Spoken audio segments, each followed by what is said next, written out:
Cooler, not as windy tomorrow, but these temperatures are still considered to be above normal, and Bozeman and Belgrade should be a slightly cooler day for tomorrow as well. At least staying out of the 90s, will possibly get in that low 80 range tomorrow. So there is no moisture in the forecast, short term or long term. We'll take a look at that coming up in a few minutes. All right, we'll see you then. Thank you, Mike.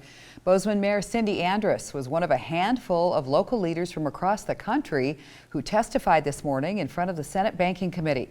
MTN's Gabby Crevitt sat in on the hearing and tells us how the mayor hoped to show what's needed for Bozeman's affordable housing crisis.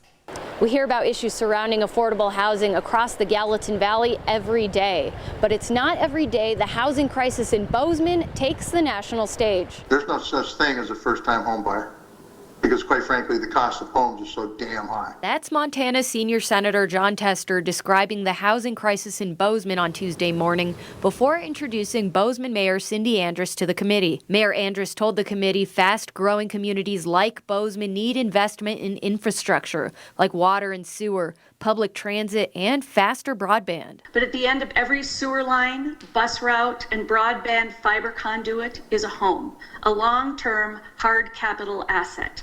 High-quality infrastructure must include affordable housing, period. The idea really is to think about housing as infrastructure and to put some federal dollars into the American Jobs Plan for housing as infrastructure. Mayors from Akron, Ohio and Tempe, Arizona made similar calls for housing to be considered into an infrastructure plan, while a county commissioner from Lancaster County, Pennsylvania, urged lawmakers to reconsider how the federal government goes about addressing infrastructure needs. This housing crisis is not just something we're experiencing here, but they're experiencing it everywhere from Akron, Ohio to Tempe, Arizona. The affordable housing crisis is a crisis, but every community experiences a little bit different. Mayor Andrus and other local leaders fielded questions from senators on the committee. When Senator Tester asked what the federal government can do to help with the housing crisis in Bozeman, Mayor Andrus responded saying federal programs need to look beyond the one-size-fits-all approach